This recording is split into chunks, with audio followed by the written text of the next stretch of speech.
तो आज हम लोग कॉकरोच का रिवीजन करते हैं। कॉकरोच, पहली बात तो cockroach belongs to Animalia. Cockroach का फाइलम होगा आर्थ्रोपोडा, और आर्थ्रोपोडा होने के लिए जॉइंटेड अपेंडेजेस होना ज़रूरी है। मोस्ट इंपॉर्टेंट बात, आर्थ्रोपोडा का जो कैरेक्टरिस्टिक फीचर है वह है जॉइंटेड अपेंडेजेस।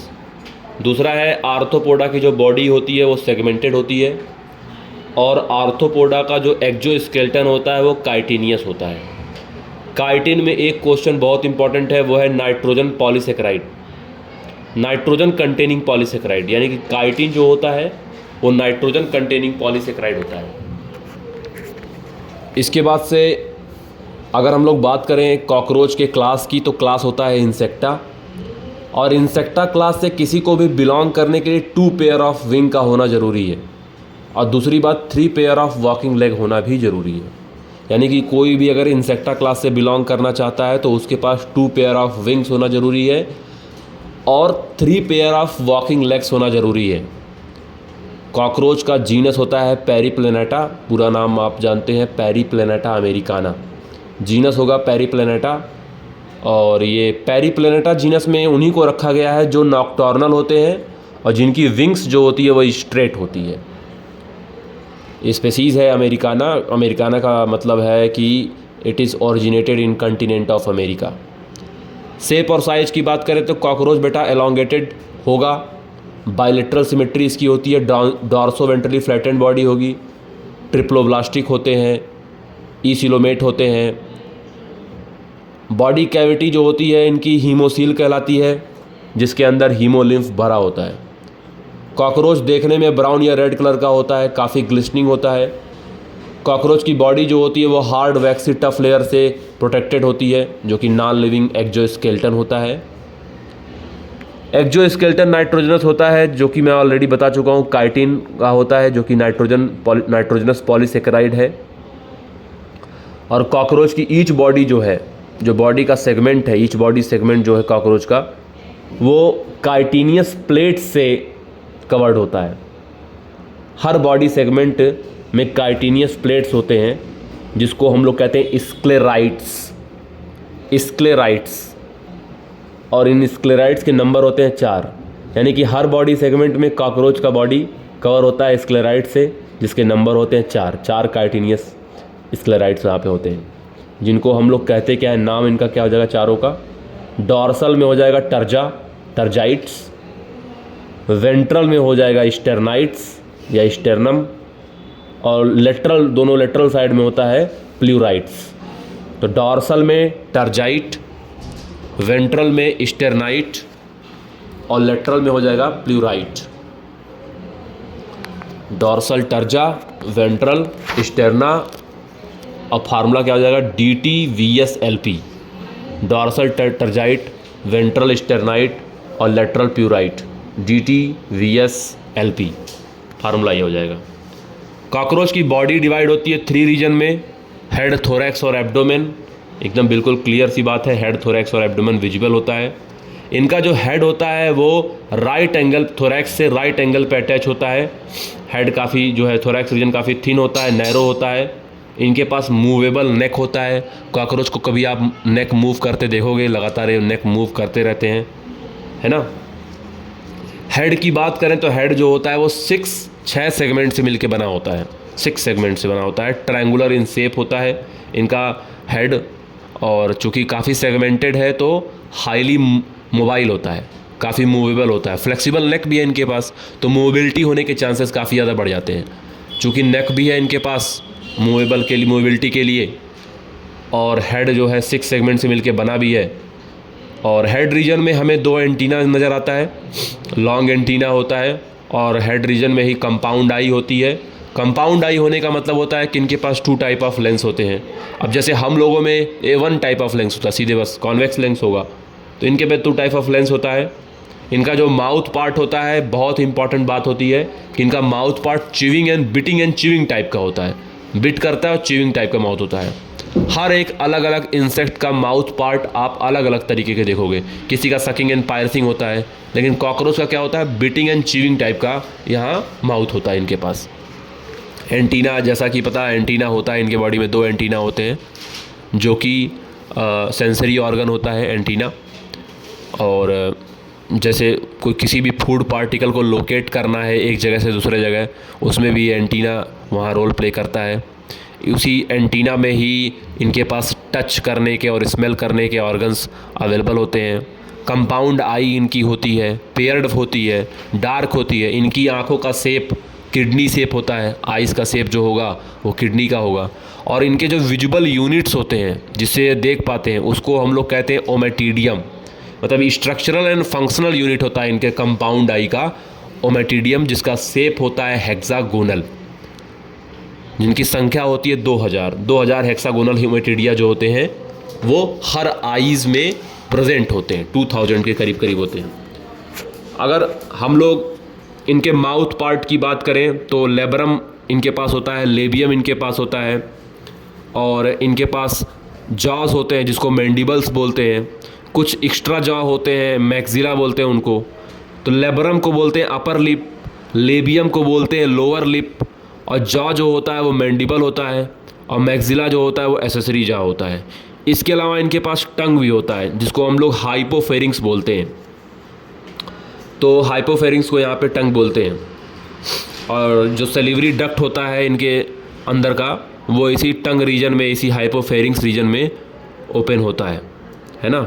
और टंग को कहीं कहीं लिंगुआ भी बोलते हैं, जैसे हम लोग के सेलिवरी ग्लैंड में हम लोग देखते हैं कि सब लिंगुअल ग्लैंड होता है, टंग के नीचे वाला जो ग्लैंड होता है सब लिंगुअल ग्लैंड होता है। थोरैक्स रीजन की बात करें तो इनका थोरैक्स जो होता है 3 सेगमेंटेड होता है।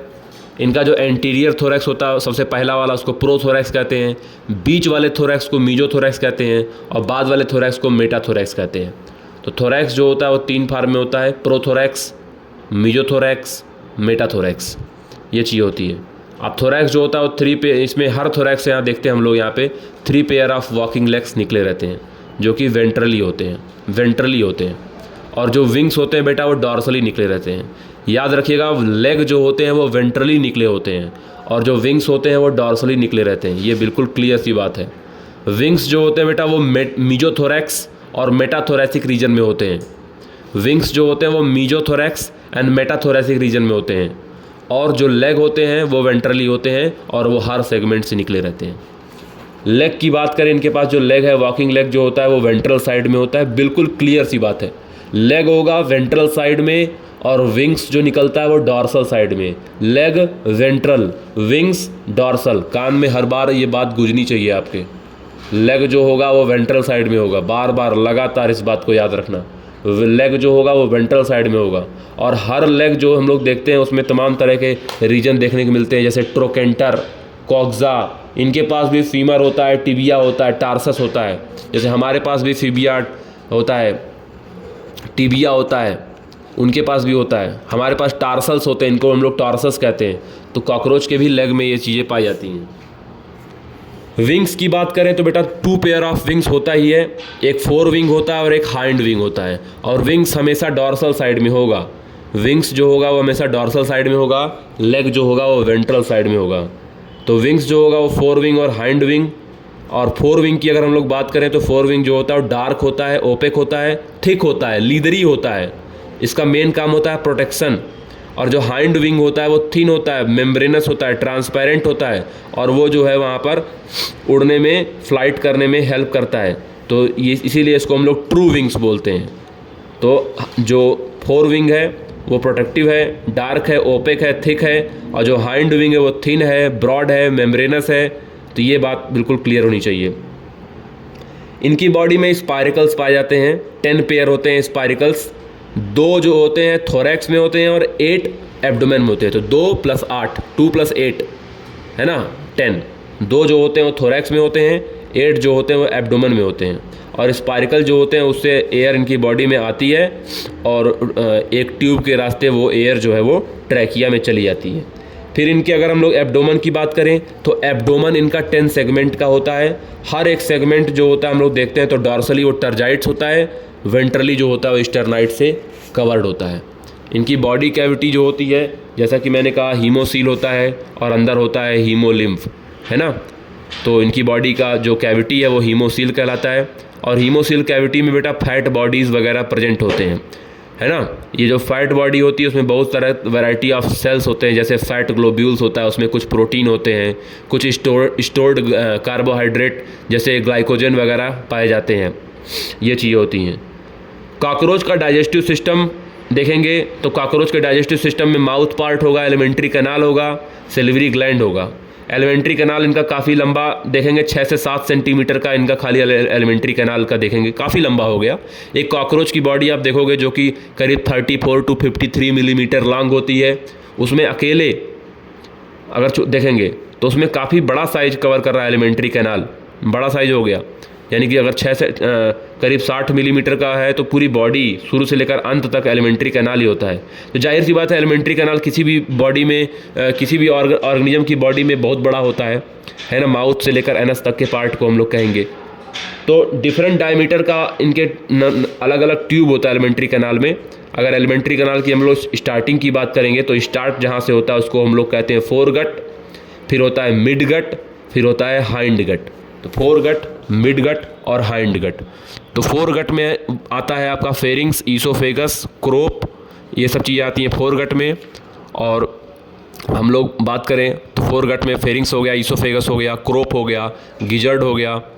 और इसके अलावा हम लोग अगर जाएंगे फोरगट में आगे बढ़ेंगे तो इसके पास एक जो ईसोफेगस होता है फोरगट में वो काफ़ी लंबा होता है। ईसोफेगस लंबा तो हर जगह होता है, यहाँ भी है ईसोफेगस काफ़ी लंबा होता है और नैरो होता है, हर जगह नैरो होता है।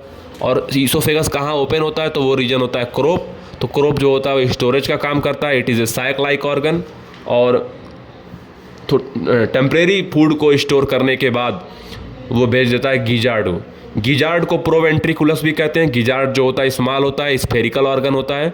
गिजार्ड में चीज़ें जो होती हैं वो टूटती हैं क्योंकि इसके अंदर 6 गाइटिनियस टीथ होते हैं जो कि बैकवर्डली डायरेक्टेड होते हैं। ये टीथ क्या करते हैं, फूड को क्रश करते हैं, ब्रेक करते हैं, जिससे फूड प्रॉपरली टूट जाए, उसका मैकेनिकल डाइजेशन भी करते हैं, है ना। और फिर वहाँ पे गिजार्ड जो होता है के बाद से फोरगट जो है एंड हो जाता है। अब स्टार्ट होता है मिड गट। तो मिड गट में बेटा स्टमक आता है, मिड गट में कुछ हिपैटिक सीके भी आते हैं। तो मिड गट छोटा सा पार्ट है मिड गट, यहाँ पर 2 चीज़ें होंगी, एक स्टमक और एक हिपैटिक सीके, है ना। तो फोरगट के बाद स्टार्ट हुआ मिड गट, और मिड गट में बहुत तरह तरह के एंजाइम सीक्रेट करते हैं जो कि फूड का केमिकल डाइजेशन क्लियर करते हैं। स्टमक में बेटा देखा जाए तो डाइजेशन और एब्जॉर्प्शन हर जगह देखने को मिलता है हम लोग को स्टमक में। और यहाँ पर जो हिपैटिक सीके होते हैं वो थिन होते हैं और ब्लाइंड होते हैं। अगर हिपैटिक सीके हम लोग बात करें तो हिपैटिक सीके का मेन काम है डाइजेस्टिव एंजाइम का सिक्रीशन करना, डाइजेशन ऑफ फूड करना। फिर आता शुरू होता है हाइंड गट। हाइंड गट जो होता है वो उसमें होता है इलियम, कॉलन और रेक्टम। तो बिल्कुल क्लियर है, इलियम जो होता है शॉर्ट होता है, नैरोवर होता है ना। और यहीं पर बेटा मेलफिजियन ट्यूब्यूल भी पाया जाता है। मेलफिजियन ट्यूब्यूल जो होता है एक्सक्रीटरी ऑर्गन के रूप में काम करता है, जो कि मिड गट और हाइंड गट के जंक्शन पे होता है। क्या नाम है उसका, मेलफिजियन ट्यूब्यूल। तो आर्थ्रोपोडा का कैरेक्टरिस्टिक फीचर भी है मेलफिजियन ट्यूब्यूल, जो कि एक एक्सक्रीटरी ऑर्गन होता है। इलियम जो होता है वो क्या करता है, जो नाइट्रोजनस वेस्ट होता है उसको कॉलन की तरफ भेजता है। कॉलन काफ़ी बड़ा होता है, वाइडर होता है हाइंड गट का। ये वेस्ट मटेरियल को जो है रेक्टम की तरफ भेजता है। बाद में जब ज़रूरत पड़ती है तो ये जो रेक्टम होता है वो इसको रिमूव कर देता है, जो अनडाइजेस्टेड फूड मटेरियल है उसको रिमूव कर देता है। एनस जो होता है वो वेंट्रल साइड में होता है। एनस जो होता है वेंट्रल साइड में होता है। इनवर्टिब्रेट का फीचर आप याद करोगे तो एनस जो होता है वो वेंट्रल साइड में होता है 10th सेगमेंट के। और एनस जो होता है वो लास्ट पोस्टीरियर ओपनिंग होता है डाइजेस्टिव सिस्टम का, और इससे अनडाइजेस्टेड फूड जो है वो बाहर आ जाता है ना। कॉकरोच के पास पेयर ऑफ सेलिवरी ग्लैंड देखने को मिलेगा जो कि सिक्रेट करते हैं सलाइवा। और बाद में आप देखोगे कि हर ग्लैंड जो होता है वो अपना सलाइवा सिक्रेट करेगा। सेलिवरी ग्लैंड जो होता है सलाइवा को स्टोर करने का भी काम यहाँ पर करता है।